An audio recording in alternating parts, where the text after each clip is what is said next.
पत्नी के देहांत के बाद जब एक पिता ने विदेश रह रहे बेटे को अपनी तबीयत और अकेलेपन के बारे में बताया, तो बेटे ने कहा, आप सारी संपत्ति बेचकर पैसे मेरे नाम कर दो और यहाँ मेरे पास आ जाओ, मैं आपको यहाँ वृद्धाश्रम में रहने की व्यवस्था करवा दूंगा।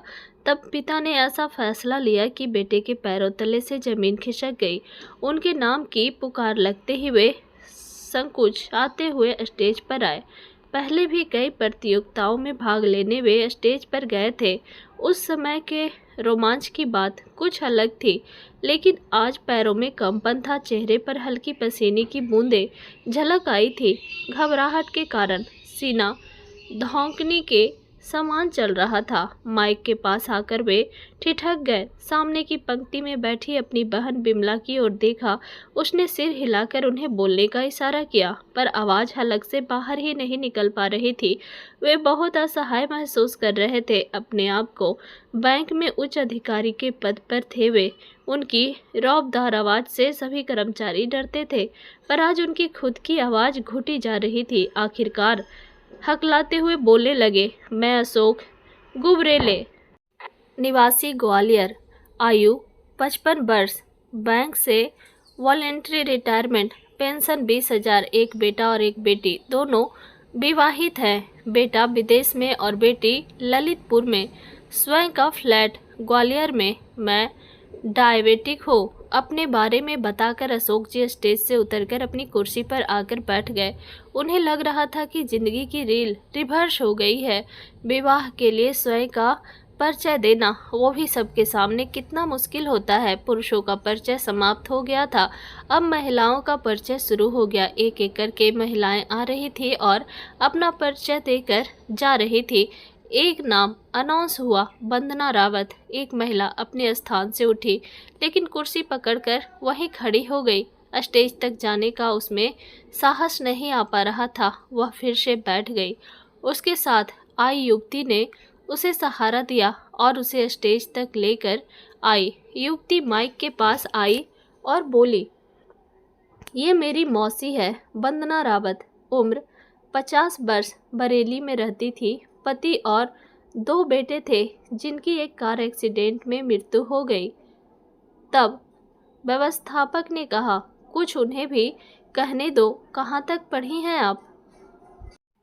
व्यवस्थापक ने पूछा। महिला ने हॉल में नज़र दौड़ाई। सब लोग उसे ही देख रहे थे। लाज की गठरी बनी वह कांपती आवाज़ में बोली, मैं ग्रेजुएट हूँ। कोई हॉबी? संगीत? अब तक वह सम्मान हो चली थी। अपनी बात जारी रखते हुए बोली, दोस्त के रूप में हम सफ़र चाहिए, जो मेरे दुख को समझ सके, मेरा साथ दे सके। ब्लड प्रेशर हाई रहता है, सर्दी में सांस उखड़ती है। वृद्ध महिला पुरुष परिचय सम्मेलन समाप्त हो गया। अशोक जी और उनकी बहन स्टेज पर आने वाली हर महिला को ध्यान से देख रहे थे। अभी तक ज़्यादातर महिलाएं सर्विस वाली ही आई थी। हर महिला के जाते ही बिमला आंखों से प्रश्न करती और हर बार अशोक जी सिर हिलाकर नकारात्मक उत्तर दे देते। अशोक जी की निगाहें किसी ज़रूरतमंद को ढूंढ रही थी, जिसका जीवन वे संवार सके। वंदना के स्टेज पर आते ही वे उसका रूप देखकर ठगे से रह गए। श्वेत वर्ण, कपालों पर रक्तीम आभास, एक अनोखा तेज लिए हुए चेहरा, चौड़ा माथा, बड़ी बड़ी हिरनी जैसी आंखें, जिन्हें देखकर अशोक जी को अपनी दिवंगत पत्नी सुनीता की याद आ गई। जब वह बोल रही थी तो उसके शब्द कानों के रास्ते मन में जल तरंग सी ध्वनि पैदा कर रहे थे। उन्हें लगा कि वंदना ही उनके योग्य रहेगी। लौटते समय बिमला ने पूछा, भैया आपको कौन अच्छी लगी? अशोक जी बिमला के पति नवीन की ओर मुखातिब होकर बोले, तुम अपनी राय बताओ। नवीन बोले, भैया मुझको तो नंबर 11 अच्छी लगी। क्या नाम था? हाँ, वंदना। बिमला हंसते हुए बोली, रावत। हाँ भैया, मुझे भी वही पसंद है। अशोक जी का चेहरा शर्म से गुलाबी हो चला था। वे धीरे से बोले, ठीक है, जैसा आप लोग कहो, पर जल्द ही बेटी अमिता का ध्यान आते ही चेहरे पर परेशानी छा गई। सम्मेलन से मिली पत्रिका में वंदना का पता मिल गया। फोन पर मिलने का स्थान और समय तय किया गया। दोनों परिवारों के बीच बातें हुई। कुछ समय अशोक जी और वंदना ने साथ व्यतीत किया। एकांत पाते ही अशोक जी ने ध्यान से वंदना को देखा। वे निर्मेष ताकते रह गए। सलीके से उसने साड़ी बांध रखी थी। उसका साइड फेस देखकर तो वे और भी चौंक गए। हूबहू सुनीता जैसा चेहरा, वैसे ही काती, वैसे ही शांति लिए उन्होंने उसकी चुप्पी तोड़ने के लिए बात करना शुरू किया। वंदना के एक एक शब्द अशोक जी के जहन में उतरते जा रहे थे। विवाह के लिए रविवार का मुहूर्त निकला। बिमला ने अमिता को फोन लगाया। हाल समाचार लेने के बाद बिमला ने अमिता से कहा, मैं सोचती हूँ भैया विवाह कर लें तो अच्छा है। इस समय उन्हें एक हमसफ़र की सबसे अधिक ज़रूरत है। पापा की शादी की बात सुनकर अमिता चौंक गई और बोली, ऐसी भी क्या ज़रूरत पड़ गई? इतने साल गुजार दिए, अब कौन सा पहाड़ टूट पड़ा है जो इस उम्र में शादी करना चाहते हैं? अमिता को फिर से समझाते हुए बिमला बोली, भैया बहुत अकेलापन महसूस करते हैं। कोई उनकी देखभाल करने वाला नहीं है। वैसे भी वह शुगर के मरीज हैं और इस बीमारी में जितनी देखभाल होनी चाहिए वह तो कोई अपना ही कर सकता है। ऐसे में तुम्हें या मुझे किसी को भी इतनी फुर्सत कहाँ है कि उनकी देख रेख कर सके। इसलिए मैंने बहाने से भैया को जयपुर बुलाया है। यहाँ वृद्ध महिला पुरुष का सम्मेलन था। हम लोगों के आग्रह करने पर भैया को एक महिला पसंद भी आई है। मुहूर्त के मुताबिक अगले रविवार को दोनों का गठजोड़ है। अमिता बौखलाकर बोली, बुआ जी आप क्या कह रही हैं? भला इस उम्र में भी कोई शादी करता है क्या? अब तो भगवान का भजन करने का समय है। क्या इस उम्र में भी उन्हें पत्नी की आवश्यकता है? देखो अप्पू, भैया बड़ी मुश्किल से माने हैं। तुम सहमत हो जाओगी तो भैया का एकाकी जीवन समाप्त हो जाएगा। मैं व तुम दोनों ही उनकी देखभाल नहीं कर पाते। ऐसे में उन्हें एक साथी की ज़रूरत है जो उनके अकेलेपन को भर सके। उधर से कोई आवाज़ नहीं आई। अब तक अशोक जी फ़ोन के पास आ गए थे। बिमला से रिसीवर लेकर अमिता को समझाते हुए बोले, बेटी गुस्सा थूक दो, जल्दी से परिवार सहित यहाँ चली आओ। दूसरी ओर से आवाज़ आई, पापा मैं आपसे बात नहीं करना चाहती। इस उम्र में शादी का शौक आया है आपको, कहकर अमिता ने फ़ोन रख दिया। अशोक जी सोच में पड़ गए। वह एक रिश्ता तोड़कर दूसरा जोड़ना नहीं चाहते थे। बच्चों की खातिर ही तो उन्होंने अब तक अपने बारे में नहीं सोचा था। अमिता को जब भी ज़रूरत पड़ी वह उसके हर फैसले में साथ खड़े थे। उसने अंतर्जातीय विवाह किया, बावजूद उसके उन्होंने जाति बंधन की दीवारें खड़ी नहीं की। यह सही है कि एकाकीपन अब सहा नहीं जाता, अकेलापन काटने को दौड़ता है। घड़ी की सुइयां ठहरी हुई सी प्रतीत होती है। सबसे बड़ी बात तो यह है कि कई बातें ऐसी होती है, कुछ दुख दर्द ऐसे होते हैं जिन्हें जीवन साथी के साथ ही बांटा जा सकता है। कुछ देर तक वे हताश होकर बैठे रहे। उन्होंने हिम्मत जुटाई और अपने दोस्त जीवन लाल को फ़ोन लगाकर गठजोड़ की खबर सुनाई। दूसरी तरफ एकदम सन्नाटा छा गया।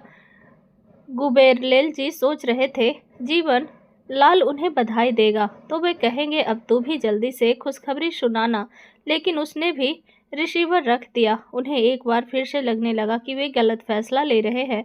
सब लोग क्या सोचेंगे, मेरा मखौल उड़ाएंगे। रात भर उनके मन में द्वंद्व चलता रहा।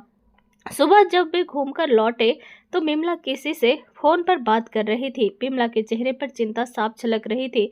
अशोक जी के पूछने पर उसने बताया कि वंदना के घर से फोन था। वंदना के ससुराल वालों ने 2 साल से उसकी कोई खबर नहीं ली, पर अब जैसे ही उन्हें पता चला कि वंदना शादी कर रही है, उन लोगों ने उस पर दबाव बनाना शुरू कर दिया है। वे लोग नहीं चाहते कि वंदना शादी करे। अशोक जी नहीं चाहते थे कि इतनी विसंगतियों में शादी हो। उन्हें लग रहा था कि अब शादी नहीं होगी। इस विचार के साथ ही उनके मन का द्वंद्व भी खत्म हो गया। शाम को वंदना संगीता के साथ उनके घर आई। वंदना के चेहरे पर चिंता साफ झलक रही थी। कुछ देर वातावरण में खामोशी छाई रही। बात संगीता ने ही शुरू की। बिमला की ओर देखते हुए वह बोली, मौसी जी आज सुबह से ही परेशान है। इनके ससुराल वालों को इनकी शादी की भनक लग गई है। सुबह वहां से धमकी भरा फोन आया था। थोड़ी देर रुककर वह फिर बोली, दरअसल इनके देवर इनसे शादी करना चाहते हैं। वे तलाकशुदा हैं। बिमला कुछ सोचते हुए बोली, यह तो और भी अच्छी बात है। ये उसी कुटुंब में अपने आप को जल्दी एडजस्ट कर लेंगी। इस बार उत्तर वंदना ने दिया, बड़े ही संयत किंतु सहमे स्वर में उसके मुंह से निकले, वो मुझे नहीं, मेरी संपत्ति हड़पना चाहते हैं।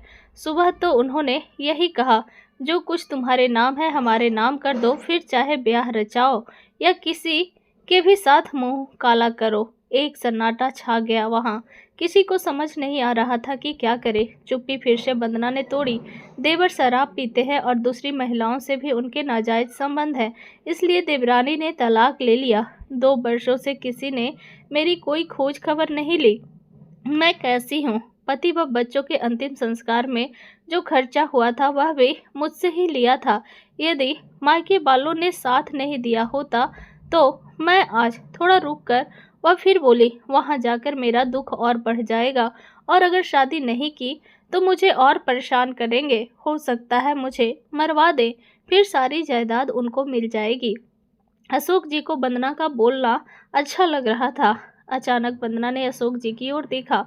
उन्हें अपनी ओर ताकता हुआ पाकर वह सब कुछ आ गई। वंदना की आंखों में उन्हें अपने प्रति आकर्षण की गहराई दिखाई दी। उन्हें भी उससे जुड़ाव महसूस होने लगा। बातों से पता चला कि वंदना अशोक जी से शादी करना चाहती है, लेकिन चूंकि अशोक जी बच्चों के विरोध के कारण फैसला नहीं ले पा रहे हैं, इसलिए समस्या का समाधान नहीं हो पाया।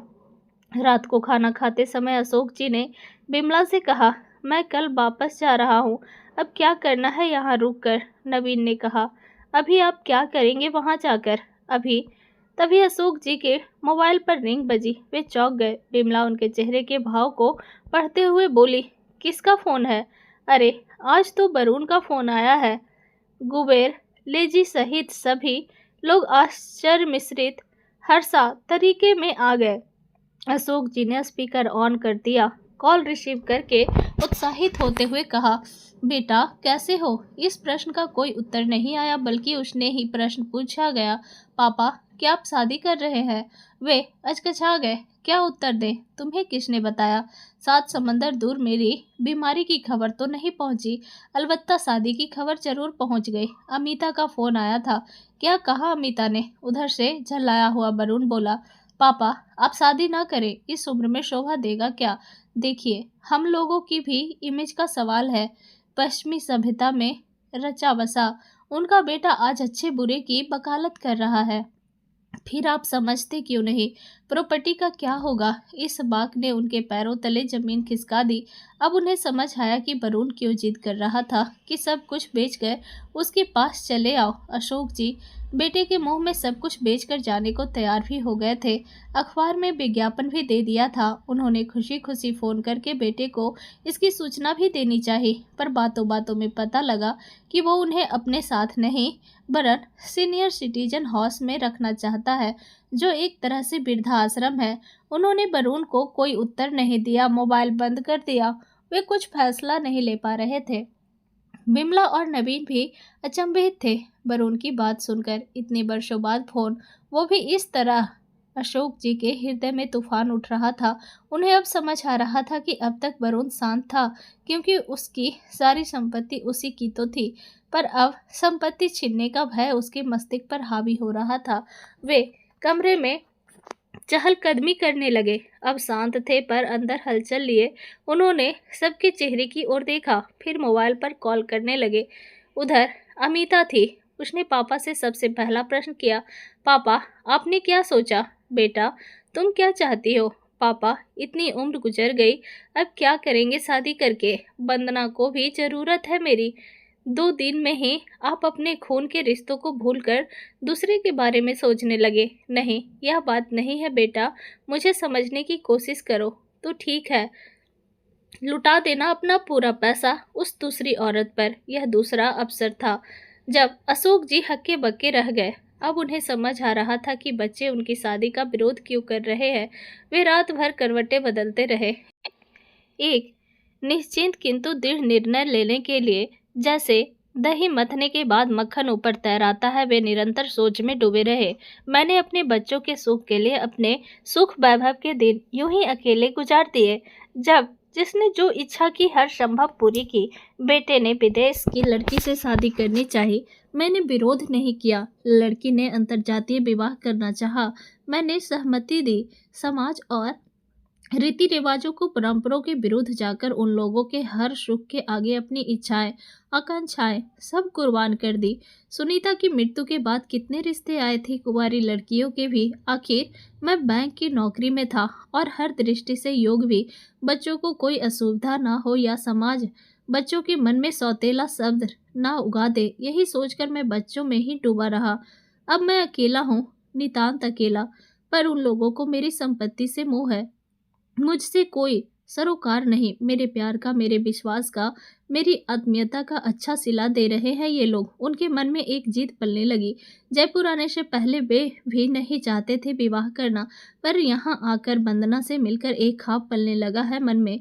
जीवन में फिर से वो बाहर लौटती लग रही है। उधर वंदना के परिजन भी उसकी संपत्ति चाहते हैं। हम किसी की परवाह नहीं करेंगे, हम विवाह जरूर करेंगे, यह तय करते ही उनका मन उत्साह से भर उठा। वे सुखद कल्पनाओं में विचरण करने लगे। सुनीता और वंदना, वंदना और सुनीता दोनों चेहरे एक में हो रहे थे। वही एहसास, वही चाहत, वही आकर्षण और वही जल तरंग। इसी ऊहापोह में सुबह हो गई। सुबह की सैर के लिए लोग निकलने लगे। आज अशोक जी ने जल्दी ही बिस्तर छोड़ दिया और नित्य कर्म से निपट गए। उन्होंने बिमला और नवीन को बुलाकर अपना फैसला सुना दिया कि वे वंदना को ही अपना जीवन साथी बनाएंगे। वे तैयार हुए और वंदना के घर की ओर चल दिए। वंदना भी उनका फैसला सुनकर बहुत खुश हुई अपने नए जीवन साथी के साथ। तो दोस्तों, अशोक जी ने जो फैसला लिया, क्या वह सही लिया? अपनी राय कमेंट बॉक्स में ज़रूर बताएं और आपको कहानी अच्छी लगी हो तो वीडियो को लाइक, शेयर और सब्सक्राइब करना ना भूलें। Thanks for watching.